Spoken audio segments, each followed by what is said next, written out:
Kalau ada cara susah, buat apa kita menang dengan cara yang mudah?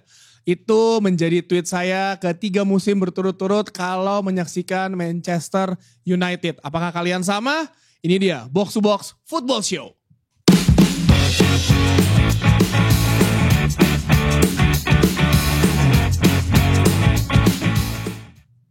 Dirgahayu Republik Indonesia dari Box to Box Football Show.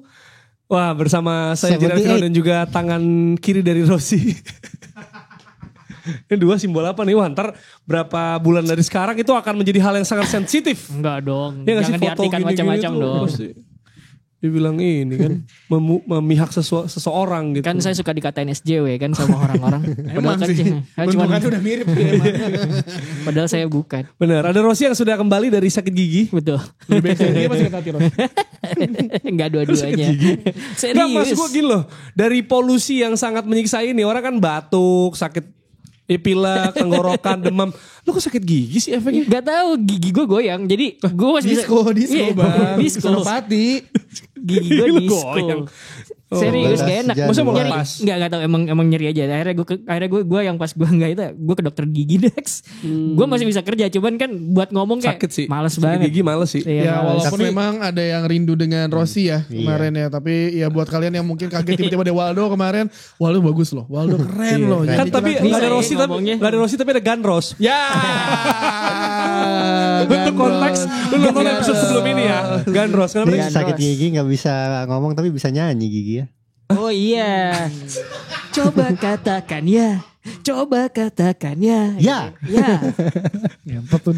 Dex sama kabar Dex. Nah ini yang gak disukain nih. Oh iya benar. Benar.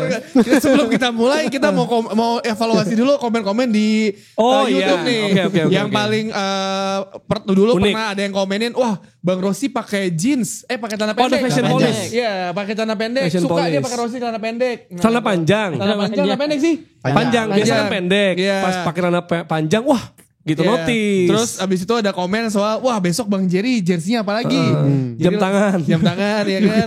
Terus ada juga jangan sering-sering menggunakan kata F. Kita F apaan? Fanta. Ya, maksudnya Fanta. Fun. Fiesta. makanya kita box football F-nya itu. Oh, Ah, football boleh bener. berarti. Iya kan ada football kenapa gue mikir apa? Haus kayaknya gue nih. Tapi ya mungkin buat yang kalian komen-komen di YouTube, tapi pasti kalian juga notice kita setiap episode selalu Iya. menyuarakan tragedi Kanjuruhan ya. Bener gitu. Walaupun kita sudah merdeka nih ya negaranya. Tapi kan dari kasus ini kayak mereka belum bisa merayakan. Dex. Ini ada update dari Pak Midun lagi ya. Soalnya Pak Midun di sini laporannya sampai tanggal 18 Agustus. Wih. Bilang Pak Midun setelah sampai Jakarta itu pengen konvoy ke beberapa lembaga negara untuk menyuarakan korban katanya gitu. Itu di sepedanya juga bisa kelihatan tuh ada suara-suara dari korbannya. Jadi tadinya kosong, cuman habis itu tulis-tulis sama korbannya katanya ini, suarakan ini, makanya jadi penuh. Terus juga keluarga korban banyak yang menaruh harapan kepada Pak Midun. Pesannya semua sama. Untuk usut tuntas tragedi Kanjuruhan, jangan biarkan 135 nyawa melayang sia-sia gitu. Terus juga Liga 1 kan mau dimulai seperti biasa ya, tolong suarakan lagi tentang usut tuntas tragedi Kanjuruhan. Kemarin Snack sudah bagus. PSIS ya. Nah, kita nunggu nantikan dari supporter yang lain. Nah. Dan juga OTW U17 ya. Jadi biar tetap ada nih si informasinya dan keramaiannya. Biar disuarakan terus sama kita. Udah mau setahun berarti. Udah mau setahun. Iya. 1 Oktober 1 tahun kan. Ini udah mau September nih. Biar sesemangat Dex yang hari ini main bola jam 6 pagi. Lu mau jadi apa sih Dex? Mau jadi apaan? Lu hari libur main bola jam 6 aja. gokil sih maksud gue. Buat sebenarnya nggak masalah gue ngeliat orang main bola pagi. Iya sih. Cuman persoalannya udara Jakarta lagi nggak enak. Iya makanya maksudnya. itu yang bikin malas Kan pengen beraktivitas. sehat gua. Oh, tapi kan maksudnya paparannya polusi. Maksud gue kan oksigen lu lagi terbatas. Tapi emang kacau sih gue tadi pas naik pesawat gue foto di Kerasa tuh ya? Twitter gue Kelihatan banget. pas gue di pesawat di Surabaya itu masih biru, pas gue nyampe Jakarta butek. Misalnya Jakarta Surabaya kan yang jauh beda, jauh beda lah ya. Jakarta nggak polisi aja butek. Iya bener. Karena most polluted city kan ya Iya, Jakarta tuh ya. Bahkan di atas kayak Baghdad, si Dhaka gue liat tuh IQR-nya. Doha bener. Dubai. Kucing. Gue cuma berpikir anjing. bahwa kayak nanti kalau misalkan ada Kucing Malaysia maksud gue. U17 gitu main di sini kan. Iya, bener. Cuaca kayak gitu apakah Anak-anak akan naik lama nggak sih? banget ya. Masih November ya? Masih 17, November, 20 ya. November sampai 20 Desember di Wikipedia karena jadwal resminya tuh belum keluar karena baru nunggu stadion kan. Stadion 4 yang dipastikan JIS Manahan. Terus 2 lagi tuh gue lupa deh. Pakansari enggak? Bukan tahu. 2 lagi gue lupa. Kan Yang masih semua di Pulau Jawa di Pulau semua. Jawa. Ya kita harapkan nanti pas U17 mulai polusi udah nggak ada. Adanya polisi aja. Supaya mengamankan pertandingan. Ya emang itu pasti ada deh. Betul. Di liga kan juga ada, liga kita juga ada polisi. Harus mengamankan gitu kan maksudnya. Walaupun kalau bilang Jakarta kota terpolusi tuh tiba-tiba ada ini yang apa peringkat-peringkatnya. Enggak, paling parah tuh West Kalimantan. Habis itu baru Pekanbaru gitu. Mohon maaf nih. Kalau misalkan karena gue kan lagi sering tur Nusantara ya. Jakarta kan ke-6 yo. Safari politik nih gue kan ya. Lebih ke Tanggerang, Banten lebih parah. Tiap kota yang gue datengin tuh cuacanya udaranya bagus semua gitu. Bagus. Gue terakhir Surabaya kan? Surabaya, Kendari. sebelumnya Kendari, abis itu Pontianak pernah, Medan, Makassar, banyak lah pokoknya. Tapi ya mungkin karena Jakarta ibu kota akhirnya di highlight. Terus jadi orang pada ngomongin kesana semuanya. Sebenarnya kalau gue pernah 2019 landing dari Jepang tuh, gue videoin juga itu udah butek juga. Gitu, tapi ya agak beda sih. Saya berpikir bahwa wah Jakarta gini. Gue cuma mikirin kalau ada event internasional kayak gimana. Kayak tetangga kita Australia aja udah bisa Piala Dunia wanita gitu. Australia New Zealand tuh Iya tangga kan? banget. Udah bisa Piala Dunia wanita, kita nih tetangganya masih jauh kayaknya. Sulit gitu. Gue pernah nge-tweet kan kayak kirain mendung karena mau hujan, taunya mendung karena polusi. Nah ada orang reply, Bang kalau di Kalimantan mah merah, ada gambar api banyak. Waduh, itu mau ketawa tapi gimana ya? Ada map, ada map yang ada titik api tau gak lo, kan ada indeks itu juga kan. Gue gak tahu lah, gue liat wah gila. Kampung gue tuh. Bener. Kalimantan gue. Wah, XTX. Iya. Tapi ini karena hari kemerdekaan ya. Sepertinya Bung Tio sebentar lagi merdeka dari pekerjaan Women's World Cup nih. Alhamdulillah. Allahu Akbar sebulan. Saya lihat Pak Tio sama Pak Raka nih di posting-postingannya lumayan ini ya PR besar ya. Karena kan sebulan ya. Maksudnya Piala Dunia dari awal tuh dari 10 Agustus apa sih? 20 Agustus sampai 20. Oh iya, sebulan ya kira-kira. 20 Agustus ya? 20 Juli. 20 Juli sampai 20 Agustus. Gue selalu masalah soal tanggal, sorry. Sebulan yang sebenarnya ketika udah lolos fase grup sih kayak pas Qatar sih. Udah menyenangkan lah hidup. Dan sebelumnya kan lu juga pasti ribet untuk persiapan dong. Iya. Karena kalau misalkan fase grup kan tim lu banyak banget deh. Yang lu ini gue kebayang nanti kalau misalkan insya Allah masih bekerja di tempat yang sama ya. Piala Dunia 2026 40 berapa? 46 tim, lu bayangin fase grup tuh gak bisa napas cuy. Ini aja capek banget karena setiap pertandingan bisa ada review pertandingan, preview, match report, semua live blog juga ada. Tapi alhamdulillah kemarin lancar sampai semifinal. Walaupun warga mungkin berpikir bahwa Jepang nih bisa nih Pride of Asia atau enggak Australia lah. Kemarin Australia dengan Piala Dunia wanita ngubah negaranya. Itu negara dengan antusiasme sepak bola kan biasa aja. Mereka footy atau rugby kan.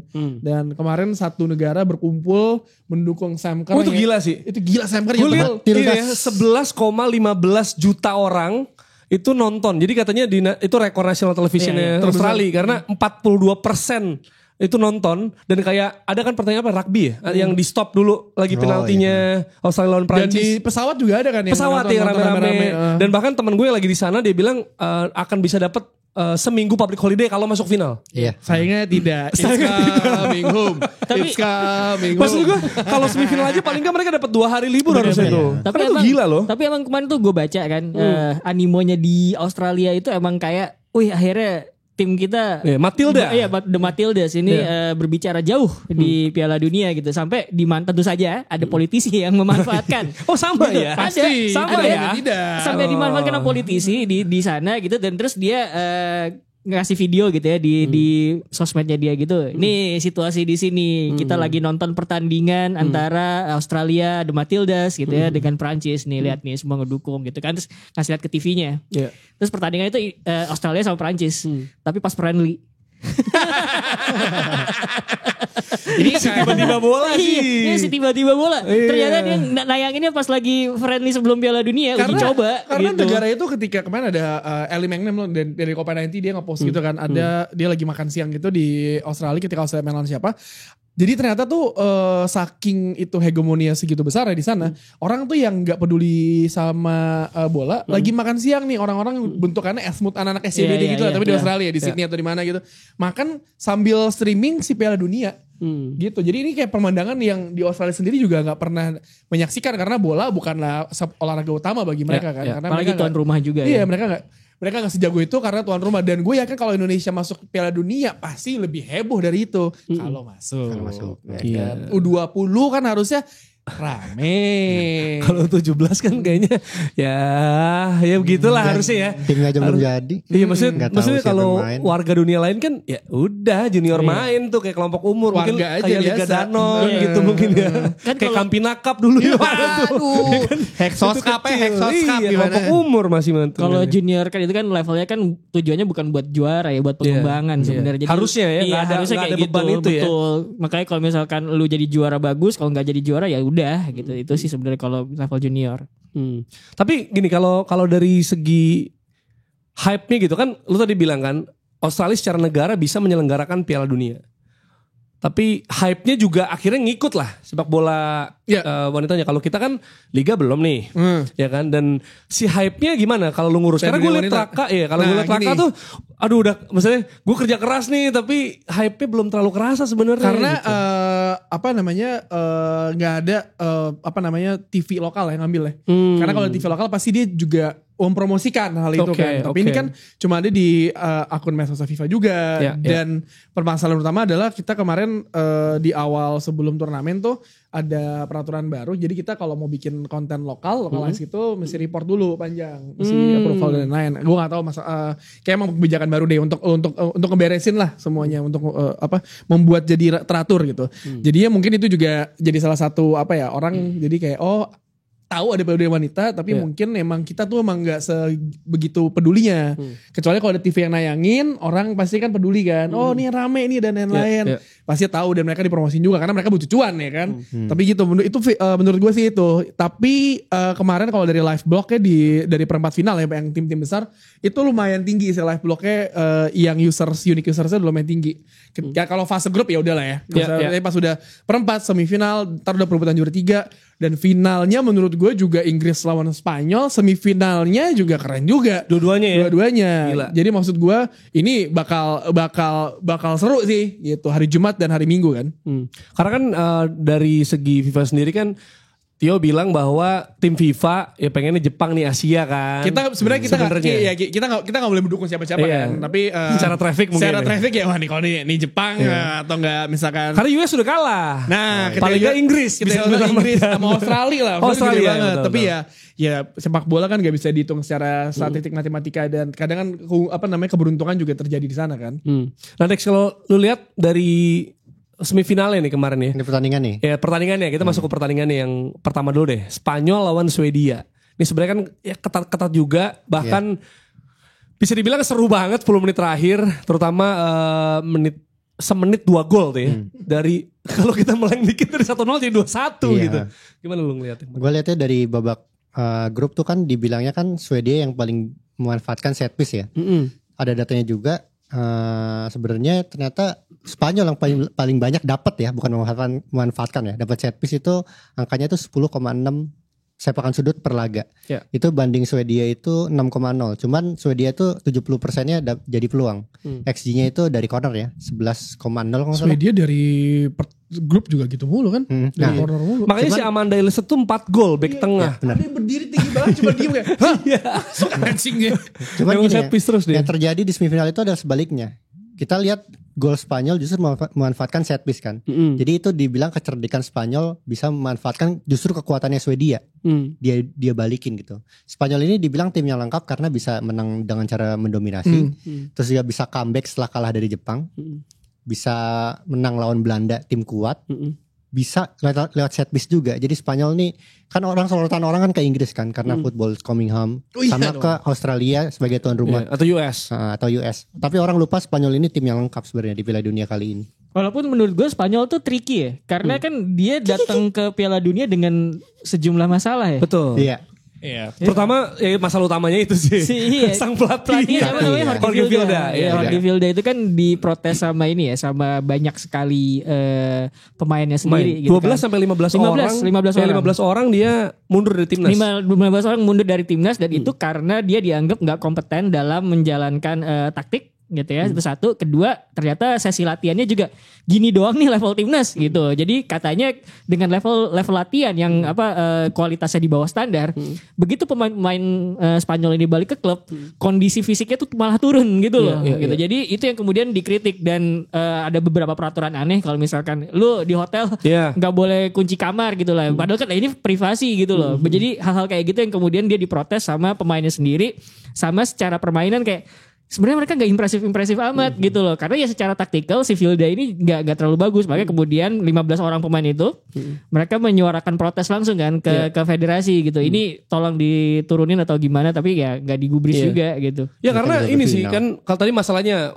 nggak bisa maksimal karena latihannya gitu doang. Jadi pola latihan. Ada juga masalah manajemen cedera. Karena beberapa pemain tuh bahkan Alexia Putellas dia kayak entah pola latihannya nggak jelas tapi bikin cedera kan aneh. Iya. Gitu kan. Terus juga manajemen ruang ganti, pemilihan tim. Nah, masalahnya adalah bokapnya Angel Vilda ini bokapnya Jorge Vilda ini Angel Vilda. Dia pernah nanganin tim putri junior juga dan sebenarnya ini Vilda ayah anak nggak prestasi amat gitu. Juara U17 doang di Euro, runner up di WWC waktu itu, tapi U17. Tapi si Vilda juga ngomong. Akrab. Lo kayak umpama dia bilang si Vilda. Ya, maksudnya ini brother ini dia tuh juga adalah kalau nggak salah direktur olahraganya RFF-nya cewek. Iya. Emang. Jadi backingannya kuat. Maksud gue nggak bisa mengakar bang, dinasti jatuhnya. Jadi maksud gue kalau orang bilang gue gak suka narasinya kayak Spanyol tuh merusak sepak bola, gak pantas masuk final karena pelatihnya kayak gitu. Tuh kenyataannya pemain juga gak ada yang selebrasi ke dia. Iya kan? Dan maksudnya kita juga gak boleh ngilangin kerja keras dari pemain gitu. Betul. Pemain kan ngasih buat negaranya. Itu kemarin tuh kan? Makanya ketika Spanyol ke final tuh ada beberapa bahasan, opini, thread juga thread di Twitter udah jadi X sekarang ya. Oh iya.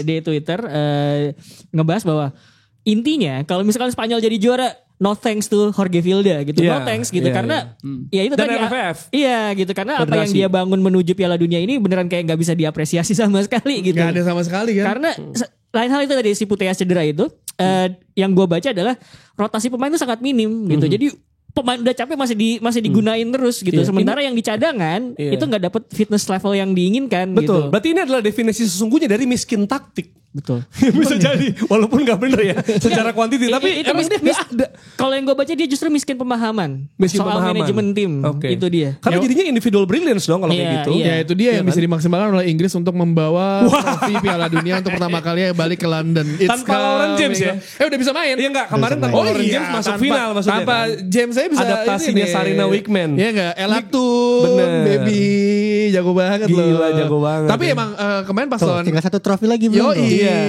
Itu ada Euro, Finalissima dan ini gokil. Ini di Inggris doang. Piala Dunia. Karena 2017 dia juara Euro sama Belanda. 19 finalis. 19 finalis. Tapi kalau ngelihat kemarin sekarang finalis lagi. Yoi.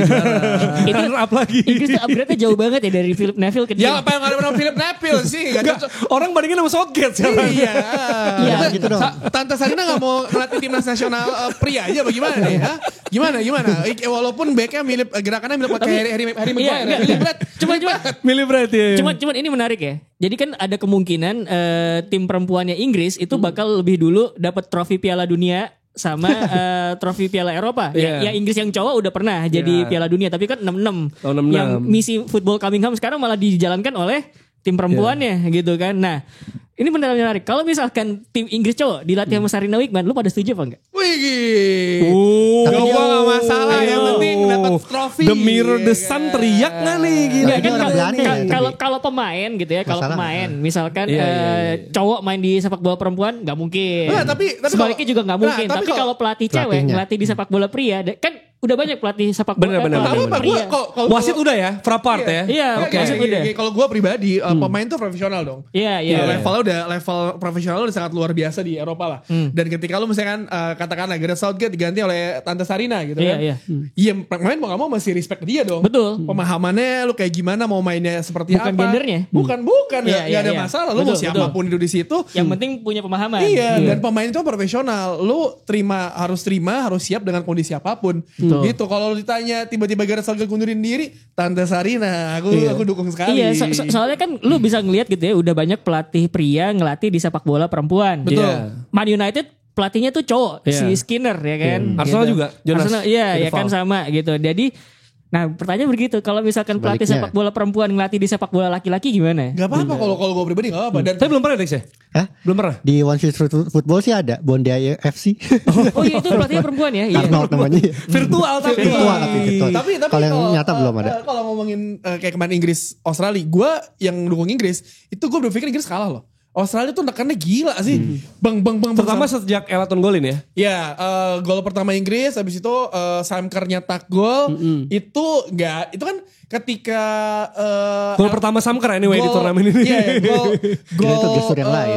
Gol yang ketiga, gol ketiganya Inggris Alessia Russo, itu kan berapa menit sebelum itu kan Sam Kerr di Peluang, depan gawang. ya. Tapi bola malah itu malah Nyaris. bisa gol, 90% bisa gol. Dan setelah itu kan momentum, tapi ya ini yang gue bilang, siap turnamen tuh bukan masalah lu skill jago apa enggak, setiap momentum lu ada.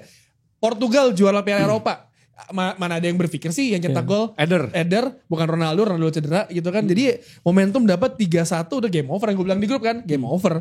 Kalau si Sam Kerr itu nyetak gol nyamain kedudukan jadi 2-2, Inggris kalah. Iya. Lu gimana Dex? Lihat tadi kan Spanyol Swedia, kalau Inggris lawan Aussie kemarin. Bau-bau Australia bisa comeback tuh udah ada sepas Sam Kerr golin gitu. Jadi gue ngerasa wah nih kebalik nih Inggris ditekan, ternyata enggak. Gara-gara blunder juga kan, gol kedua apa ketiga tuh? Kedua Keduanya. Abis itu kayak mentalnya udah ambruk aja Australia. Padahal pendukungnya itu udah ya super banget mendukung mereka. Gila sih itu full capacity, terus 75.000 ya kalau salah ya?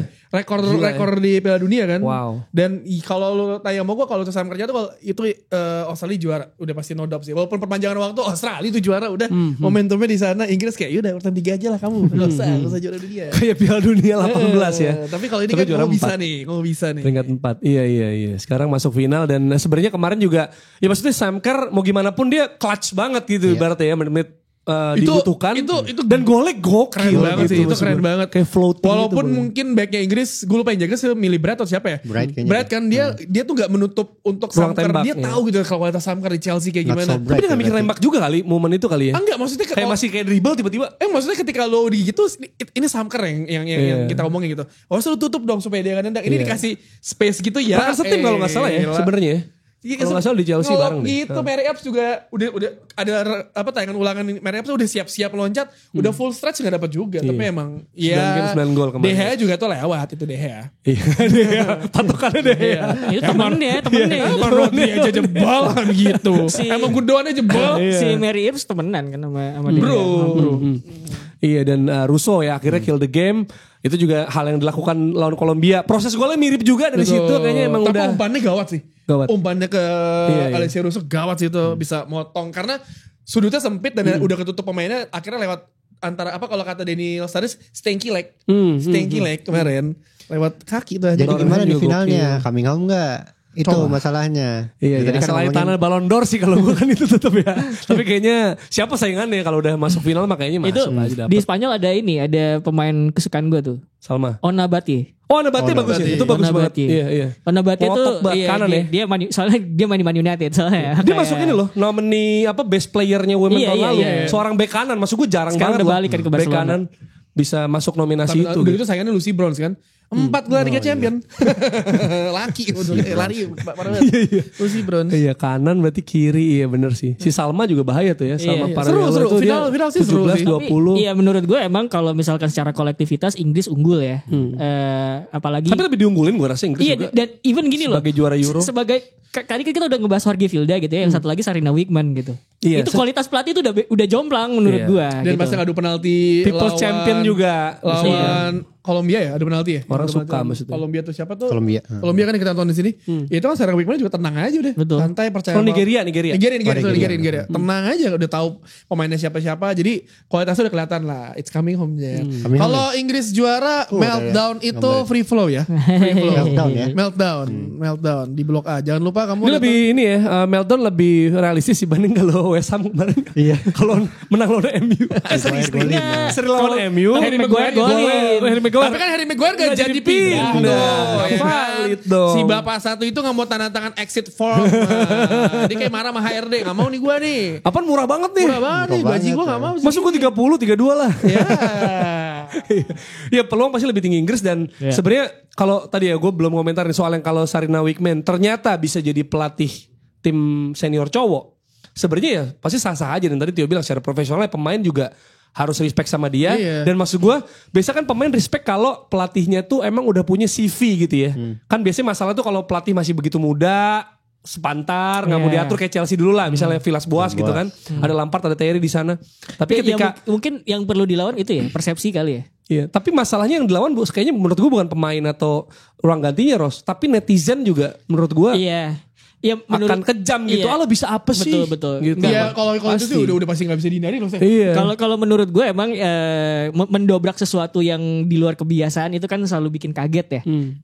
Kalau misalkan kasusnya adalah kayak tadi gue bilang pemain sepak bola laki-laki main di sepak bola putri jelas enggak gitu. Sebaliknya juga enggak karena beda gender dan kita udah pernah ngebahas fisiologi cowok sama cewek itu juga berbeda gitu ya. Jadi memang tidak bisa. Cuman kalau pelatih itu kan lu tidak bermain. Yang lu bermain adalah otak. Pemikiran gitu kan.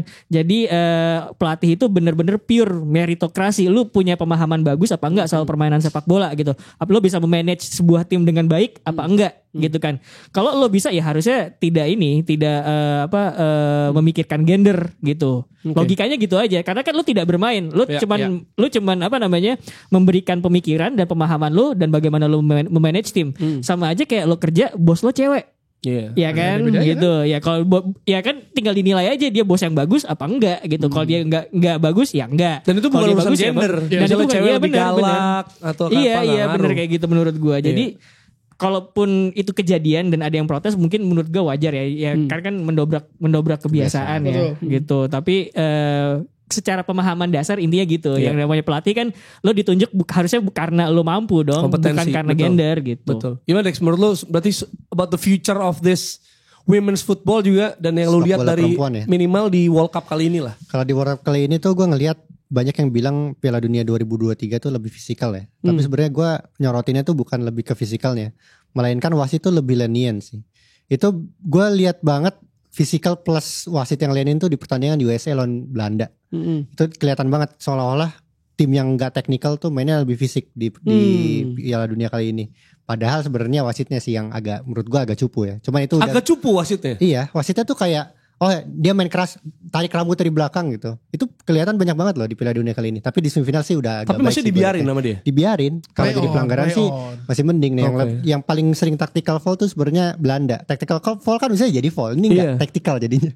Tactical jadi enggak foul jadi gitu. Cara ya. Nah, dan itu akhirnya ngaruh ke taktik pelatih-pelatih juga. Karena kemarin sih yang bek Swedia juga protes kan soal Spanyol itu wasitnya kayak gitu. Nah, soalnya soal fisik ini penting. Kita pernah bahas fisiologi emang beda, tapi ternyata ada penelitian aja dari Paul Bradley di sport scientist di Liverpool John Moores University. Dia bilang ya biasanya sih kalau pas dites itu ada perbedaan fisik ya, tapi pas dites ternyata perbedaan fisiknya tuh nggak sejauh itu. Bahkan ada pesepak bola perempuan yang lebih bagus daripada laki-laki meskipun dia nggak nyebutin nama ya.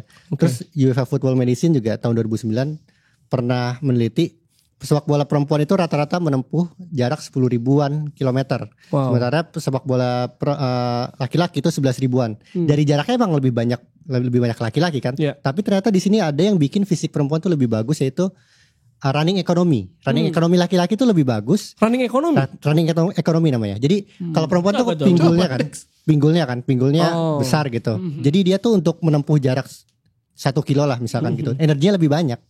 Itu yang bikin fisiknya perempuan tuh lebih spesial untuk menjadi sepak bola daripada laki-laki. Jadi itu namanya running economy. Jadi dalam menempuh satu jarak, ekonomisnya, efisiensinya lebih bagus mana gitu. Nah, lebih bagus laki-laki. Tapi karena itu fisik perempuan justru lebih kuat. Nah, tadi coba tampilin lagi. Yang ini sebenarnya data dari Opta sih. Nah, ini menarik. Sebenarnya kalau kita lihat fisiologis juga kayak tinggi kiper tuh rata-rata di Premier League tuh 1,8 yang cowok, yang cewek 1,7 meter gitu. Tapi gawangnya sama. Ukuran lapangannya sama. Padahal fisiknya udah beda. Kita nggak menemukan itu di olahraga lain kayak lari gawang. Lari gawang perempuan sama lari gawang laki-laki. Lari gawang perempuan tuh lebih pendek gawangnya. Nah, apa dampaknya? Kayak gini, rata-rata jarak tembakannya di WSL di Premier League ini tahun 2020 ya. Ternyata di perempuan tuh lebih jauh tembakannya. Jadi kesannya kok gol jarak jauh kok makin banyak, padahal enggak juga gitu. Ini data yang kayak gini yang seolah-olah bilang bahwa sepak bola perempuan tuh lebih jelek daripada laki-laki, padahal enggak. Karena juga ini ya, kalau fisiologis tuh ada kan artikelnya juga cenderung lebih gampang cewek kena ACL. Gara-gara ya misalnya lututnya terus bebannya segala macam gitu. Dan ada juga yang kalau misalnya mau compare juga kemarin penaltinya Chloe Kelly yang ke Nigeria atau mana ya?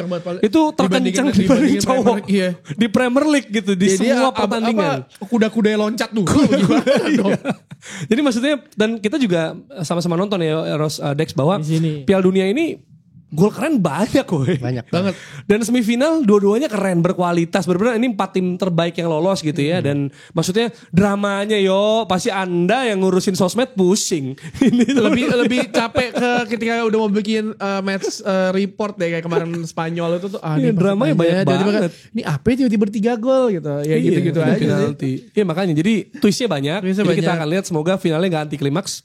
Finalnya nonton di mana? Finalnya nonton di FIFA Plus ya, jangan lupa ya. FIFA Plus jangan lupa.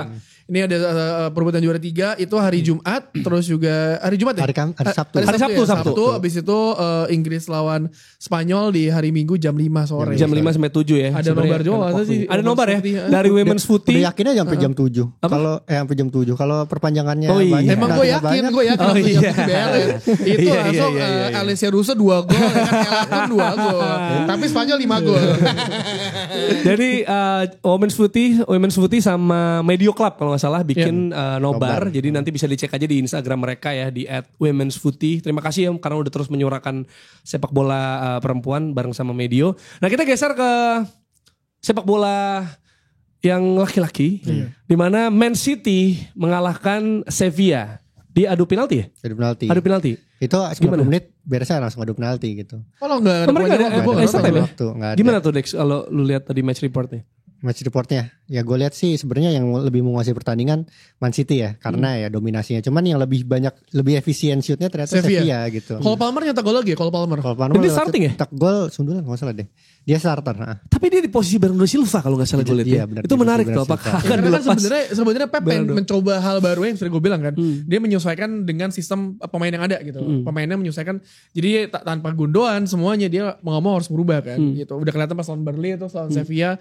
Gue juga lihat pas lihat Cole Palmer nyetak gol lagi. Plus kalau lo lihat wawancara Kyle Walker sama si Cole Palmer dia bilang kayak dia is in good hand karena dia belajar dari pemain-pemain terbaik. Misalnya City pemainnya ada Erling Haaland, terus ada Bernardo Silva, ada dia semuanya gitu. Dan posisinya dia bilang kayak ya asalkan lu berdiri dekat gue aja lah gitu. Dan maksud gue ya ini pemain muda jarang-jarang loh Pep mengeluarkan memainkan pemain muda yang ya potensial kayak gini gitu. Ini kan itu Phil Foden berarti ya. Bener, ini kan berarti membuat mereka dapat quintuple ya Ros ya. Karena 5 gak sih? 4 baru quadruple. Kan maunya sextuple. Di tahun ini ada Club World Cup ya, itu yang belum ya. Oke, nah itu kan kalau kita lihat kemarin Cole Palmer di posisi Bernardo Silva. Nah, gue inget gue sama Tio udah pernah bahas waktu itu yang soal pengisi Gundogan gimana nih? Karena Kovacic kemarin main. Terus gue inget Tio kalau gak salah bilang mungkin ada Phil Foden atau Grealish. Kemarin Phil Foden yang di posisi itu, yang mana dia bisa stretch. Tapi ya ternyata bukan dia yang di situ dicoba Cole Palmer. Grealish tetap pada pada tempatnya di sayap. Justru Foden yang mundur di posisi itu gitu. Padahal kan dia biasanya wing banget. Tapi menurut gue cocok sebenarnya Phil Foden di posisi tersebut karena kan kalau misalkan lu ngelihat area geraknya si Gundogan itu kan di sentral dan biasanya kalau naik maju tuh ke half space kan. Half space itu kan ruang antara fullback sama center back tuh yang di tengah-tengah itu ya kan. Si Phil Foden ketika dia bermain sebagai winger sekalipun biasanya itu dia juga bisa masuk tuh ke sentral ke area half space gitu. Makanya kalau misalkan dia orang Italia pasti disebutnya Mezzala tuh, half winger. Mezzala. Iya, half winger gitu kan. Kalau di Italia tuh di Serie A tuh si ini tuh Nicolo Barella, Mezzala, half winger. Jadi lu dari sayap tapi biasanya operasinya agak sentral tuh. Makanya dibilang half winger ya kan. Minggir tapi nggak minggir banget tapi lebih ke tengah gitu. Nah, menurut gua karena si Phil Foden biasa mengeksploit area half space itu juga ketika dia dimundurin sebenarnya koridornya masih sama tuh. Jadi kan kalau misalkan lu main bola nih kalau si Pep Guardiola itu channelnya ada 5 tuh. Paling pinggir kiri, tengah kiri, tengah, gitu ya? Terus tengah kanan Iya. sama kanan Kanan paling banget. pojok gitu. Bener. Nah, Tinggal pilih tuh. Nah ada 5 tuh kan. Itu banyak tuh. Terus ntar dibagi-bagi lagi sama dia. Makanya jadi rumit banget. Nah terus kemudian areanya si nomor 8-nya si Gundogan ini holding midfielder yang agak ke belakang tapi tengah kiri. Biasanya kayak gitu kan. Nah Phil Foden agak depan. Jadi sebenarnya dia masih bergerak di koridor yang sama. Cuman agak lebih mundur aja gitu. Jadi secara perubahan tuh menurut gue tidak terlalu ini ya. Tidak terlalu signifikan. Walaupun mungkin role-nya tanggung jawabnya lebih banyak. Karena lu bakal lebih terlibat build up. Bukan sekedar ketika bola udah nyampe final third doang. Tapi gitu. dia bisa switch ya, maksudnya Iya, karena iya. mungkin kiri terus dia bisa geser ke kanan juga kemarin karena Iya, iya. Kovacic kayaknya Tapi, starting betul. from the left. Jadi gitu. sebenarnya kalau lo lihat ada Grealish soalnya di sana. Karena kalau lo lihat Man City di preseason salah satu yang paling di notice sama orang-orang adalah gimana perpindahan posisi atau rotasi pemainnya City itu ternyata sangat-sangat fluid, sangat-sangat seamless ya. Bahasa anak sekarang tuh seamless apa sih? Nggak banyak nggak banyak kesulitan untuk rotasi gitu. Karena kan mereka jaraknya berdekatan. Kalau misalkan ini mundur ke belakang, yang sebelahnya ngisi sini gitu. Terus yang sebelah sini ngisi lagi Saling gitu. cover, ya. Saling cover gitu. Jadi meskipun bola posisinya pindah-pindah, ada beberapa area yang harus tetap ditempatin gitu. Ini harus diisi, nggak boleh kosong gitu. Makanya kemudian rotasi pemain itu penting gitu. Jadi menurut gua bukan karena Fodennya bagus, tapi emang setiap pemain Manchester City udah dibiasakan untuk kayak begitu. Jadi ketika lu pindah posisi mainnya di mana kayak ya udah emang ini yang biasa kita lakukan gitu. Bukankah itu mengerikan Pak Tio? Apa? Untuk sebagai pesaing United. Oh iya. MU lebih mengerikan lagi kebodohannya ya kan. Tapi di City bolong-bolong aja bisa adjust Kalau loh Pep. ngomongin Phil Foden, Iya kan? Phil Foden sebenarnya kan posisi dia adalah sejatinya dia ada di belakang striker kan seharusnya. Tapi kan dengan situasi kondisi yang ada, lu mau main apa enggak gitu, lu mau jadi starter apa enggak? Ingat lah zaman dulu. Jadi sebelum era Pep ngatur-ngatur nih Iya, ya, maksudnya kayak rotasi ya. lu mau kalau lu main lu masih bisa semua posisi. Oke. Ingat gak zaman Fabian Delp jadi inverted back kiri. Dia kan aslinya kan gelandang bertahan yang mungkin udah gak bakal dipakai juga sama Pep, tapi dia ngeliat sesuatu dari seorang Fabian Delp, juara Liga Inggris juga akhirnya kan. Dan kalau lu bilang takut, ya takut lah pasti lawan City kan. Tapi pertanyaan gue, City kan belum ketemu Arsenal, City belum ketemu Liverpool. Tapi, nah, itu tunjukkan. Jawaban gue masih sama ketika lu merasa bahwa Arsenal nggak bisa ngalahin City. Lu nggak perlu lebih baik ketika City berhadapan sama City. Cukup lebih dekat. Tapi lu bisa ngeraih result atas mereka. Gimana caranya ya mungkin lu bermain lebih pragmatis. Betul. Main lebih pragmatis Yang gitu tegang aja. kan Arsenal lawan tim-tim kayak Forest. Iya. Gitu menang sih menang. Timber ACL. Nah, back lu Pemain terbaik gua. Gimana sih? Aduh, Dari samping pusing kiri gua. dia. City lawan Gimana Newcastle Dex? loh, ntar weekend Ya ini maksudnya loh. City nih adjustment pasti kan dia juga maksudnya kita ngelihat Pep kan juga bisa dibilang tiap musim ada aja penemuannya gitu. Kalau kemarin kita lihat kalau mudanya ditemuin Rico Lewis, kalau secara posisi ditemuin John Stones di situ, ya kan? Nah sekarang Cole Palmer lagi didorong Palmer terus ya. nih. Masih ada opsi lain mungkin Phil Foden digeser. Sebagai pemerhati FPL gue sebelum musim mulai itu banyak yang bilang Jason McAtee katanya. Wow. Bakal McAtee. dipakai. Ini belum kelihatan nih apa masih disimpan apa emang gak kelihatan? Emang enggak juga sih. Emang di latihan gak impresif kali ya. Tapi ya lagi itu banyak yang ngira-ngira gitu. Nah, Ini kacamata McAtee, FPL coba McAtee gimana? Gitu. Gue sih kalau lihat FPL sih Manchester City itu klub yang impresif kedua di Oke. Premier League 1 setelah Newcastle United yang mana keduanya akan bertarung nih di Wah, weekend nanti itu sih. gitu. Itu narasi publik akan geser gak tuh kita Wah, lihat gue nih. ganti dong back gue nih Krianti Pierre lawannya Erling Haaland masalahnya. Iya bener. Iya. Kayak gue sih kebobolan sih kayaknya Newcastle Ya sih. nggak mungkin enggak lah. Si Newcastle tuh terakhir menang telak sama Aston Villa kan. Iya. Tim yang kita kira menjadi bakal Iya, bakal iya, keren iya. juga karena Tapi pembeliannya tiga di bagus. antaranya transisi semua Ros. Iya, Itu tapi menarik tuh. Di Diaby kemarin golin juga ya Iya, si Diaby Aston juga. Villa. Cuman ketika Aston Villa lawan Newcastle tuh gue ngeliatnya tim yang sama-sama compact di tengah gitu loh cara mainnya, dan kadang-kadang mereka susah dibongkar lewat tengah kan. Gue berulang kali nonton Newcastle, termasuk pernah nonton yang lawan Brighton di itu sini ya lawan Dex, itu Brighton, ya. Brighton susah banget nembus lewat tengahnya Newcastle, padahal kita tahu Brighton itu salah satu tim yang bisa jago mancing lawan keluar dari posisinya. Begitu keluar dari posisinya lawan ada ruang disasar sama mereka gitu kan. Nah, menurut gue mungkin cara mainnya Manchester City bakal kayak begitu gitu. Kemarin pas lagi pertandingan lawan Burnley pekan pertama, itu kan ada beberapa momen di mana Manchester City tuh ngelihat wah anjing low block banget nih, rapet nih Burnley ketika bertahan gitu kan. Gimana caranya? Ya udah bola gue putar dulu. Bola gue putar ketika pemainnya Burnley udah kepancing keluar posisi baru serang gitu. Nah, ada kemungkinan cara ngelawan Newcastle bakal kayak begitu juga gitu. Karena ngeri, serius. Lu punya Bruno Guimaraes sama si Sandro Tonali yang satu technical, satu determinan dan technical juga gitu ya. Itu menurut gue paket komplit sebenarnya gitu buat lini tengah gitu. One of the best lah di Premier League musim ini. Ada 2 big match berarti. Gue gak tahu sih kalau MU Spurs dibilang big match apa enggak. Enggak, sebenarnya enggak big match. Yang udah gak main FPL lagi katanya. Sebelum saya jawab, gue liatin title race dulu ya. Ini ada grafis 17-an dari box to box yang ditampilkan kayak gini nih. Kalau kita lihat title race nih, nggak ada Spurs di sini yo. Nggak gini. Gue cuma bilang bahwa mungkin ini bukan big match, tapi big match bagi fans lain, fans MU, karena mereka menunggu MU melakukan kesalahan, habis itu langsung deh heboh ya kan, diceng-cengin aja terus. Bercermin dari lawan Wolves. Iya, itu udah pasti gitu. Tapi ya maksud gue. Spurs, James Madison. Nah, tapi ya nggak mungkin kan Ten Hag nggak belajar. Oh iya. Ini gue biarkan kan kalau Tio kan kalau di Twitter ngomongnya kalau misalkan ada cara susah kenapa harus pakai cara gampang gitu kan. Nah, ini gue mencoba untuk merasionalisasi menjelaskan maksud dari Tio tersebut gitu. Jadi sebenarnya kalau ngelihat cara main Man United ketika ngelawan Wolves, babak pertama itu tidak terlalu buruk. Babak kedua yang agak drop banget gitu. Gue ngelihatnya sebenarnya permasalahan Man United itu selalu satu, eksekusi sebenarnya. Jadi plannya udah bagus nih. Eksekusinya buruk. Dalam pertandingan melawan Wolves tersebut yang eksekusinya buruk adalah bagaimana ketika mereka megang bola itu agak terlalu sloppy. Makanya kemudian ketika ngoper ini terlalu gampang ditebak, kerebut dan segala macam gitu. Dari sisi taktikal menurut gua ada sesuatu yang perlu ditweak gitu. Karena di pertandingan tersebut gua ngelihatnya si Mason Mount sama Bruno Fernandes itu bener-bener jadi 2 nomor 8 tapi posisinya naik banget. Gitu. Terus kemudian Casemiro ditinggal sendirian gitu. Makanya kemudian berbuild up bermasalah. Gitu. Karena kurang di belakang. Dan tambahan juga mungkin abis itu Rossi bisa lanjut juga. Garnacho di kiri itu kayak kemarin pas presiden bagus. Agak sayang sih. Maksudnya berapa kali kesempatan lu dapat kesempatan tapi eksekusi di final third-nya tuh agak kayak membingungkan gitu loh. Kalau menurut gua ada alasan kenapa kayak Garnacho tuh terisolasi gitu ya di kiri gitu. Itu karena satu yang ditugasin nge-backup Garnacho kan biasanya Luke Shaw tuh. Luke Shaw kan bagus ya dia buat bombarding ke depan gitu kan, buat giring bola terus kemudian ngumpan, itu dia bagus kan sebenarnya. Tapi pada pertandingan tersebut dia diminta buat inverting ke tengah buat nemenin Casemiro nih karena dua gelandangnya udah dipakai buat ke depan semua nih, Bruno sama Mason Mount. Karena si Luke Shaw ini jadi ke inverted ke tengah gitu ya.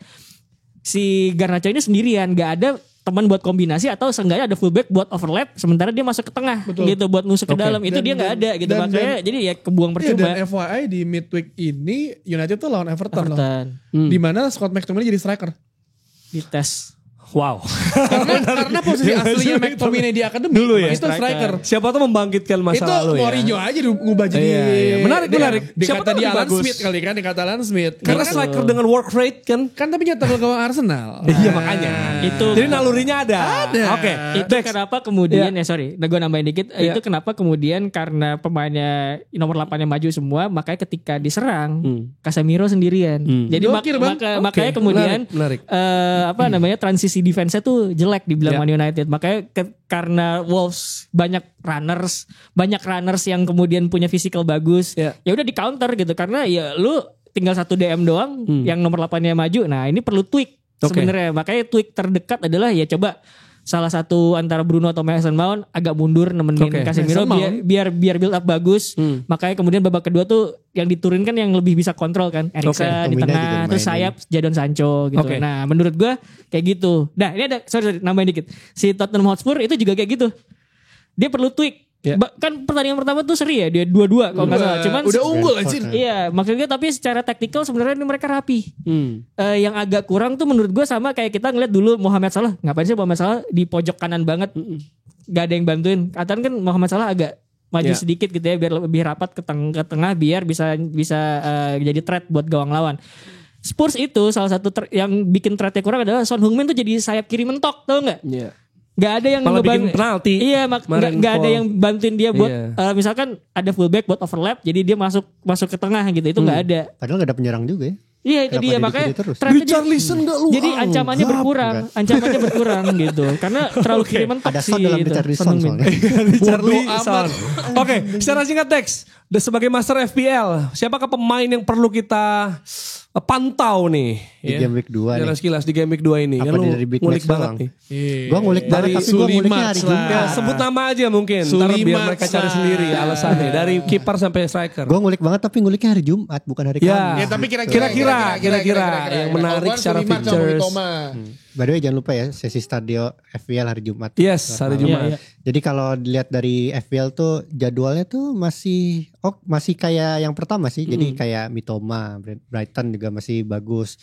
Joe Pedro, kipernya Onana tuh masih clean Masih, sheet. Meskipun oke. kemarin sebenarnya harusnya penalti tuh. Oke. Ada protes juga. Chilwell apa kita harus membelinya? Chilwell iya, Chilwell Yeah. ternyata ofensif banget. Nah Chelsea ini jadwalnya mulai game week 2 ke depannya lebih mudah. Oh, jadi Karena Chilwell game week sama 1 Nico kan Jackson. Liverpool ya, Nico Jackson dan Chilwell. Oke. Tapi kalau suruh pilih salah satu Chilwell aja. Soalnya Midfield? ada Midfield? midfielder lihat Muhammad Salah kemarin mainnya Aduh, tapi siapa yang mesti dijual ya? tapi emang mahal kan. Iya. Masalahnya Bruno kan lah. ya. Enggak Bruno justru dipertahankan kalau Iya, punya. Bruno lah. Karena chance creatednya banyak juga di kemarin lawan Wolves. Mbeumo gitu kali ya? Yang kayak gitu-gitu ya, gak sih? Mbeumo juga Diaby? itu murah. Enzo Fernandez. Diaby belum saatnya karena Aston Villa masih agak Susah. susah jadwalnya. Apalagi kemarin habis kalah juga. Eze pekan ketiga enak tuh kayaknya. Enak kan ketiga sih. Iya, ntar lihat aja Dex bakal nge-tweet soal FPL. Gue ngasih beban. Enggak nge-tweet, kita bahas besok di stadion. Iya, oke. Kita akan bahas di Stadio. Jangan lupa di hari Jumat malam ya biasanya ya. Akan bahas Stadio, bahas FPL dari box to box. Kalau Neymar kayak kita nggak perlu bahas kali ya. Ya udah. Ya udahlah, berserah dia lah, Gimana coba pindah ke sana. komentar singkat silakan guys. Udah waktunya. Selamat menikmati Kalau rumah gua- dengan 25 Kan ini banyak ruangan. Iseng berhadiah. Kalau gua Iseng-iseng Al berhadiah Hilal buat sama pensiun. Mendy mainnya Apa kan. kemarin Gimana? seorang pangeran yang tidak akan pernah menjadi raja. Seorang pangeran Yang tidak pernah menjadi pernah akan menjadi Di raja. Barcelona ada Messi, PSG Mbappe, lu mau ngapain? Oh. Di Al Hilal Jadi ada pangeran siapa ya? terus tuh dia. Ya. Enggak sih Neymar maksud gua. Dia Al Hilal kan ada berlari siapa ya? mengelilingi Arab Saudi kan. Al Hilal dari siapa ya? Siapa? Ada Mendy. Oh enggak ada. Ini Dia kan? dia bisa jadi raja di Al Hilal berarti. Tapi di tuh. Eropa kan dia ternyata tidak. Tapi jangan lupa loh. Liga Pro Saudi lagi nego ke Untuk UEFA. masuk UEFA anjing. Enggak, bukan untuk jadi juara Liga Pro bisa kualifikasi ke Liga Champion. UEFA Loh. Champions League. Tapi kita nggak tahu siapa tahu kita menemukan Neymar yang berbeda. Betul. Gitu, di Tapi Arab kalau Saudi. siapa tahu dia convert jadi Islam ya. Tapi gini ya, kalau dibilang Neymar gagal atau berhasil, Neymar tuh berhasil. Untuk Brazil. Negaranya goblok. Jangan lupa subscribe box to box football ini ya. Show. Show di YouTube udahlah. Dadah. Ya, dadah. Udah.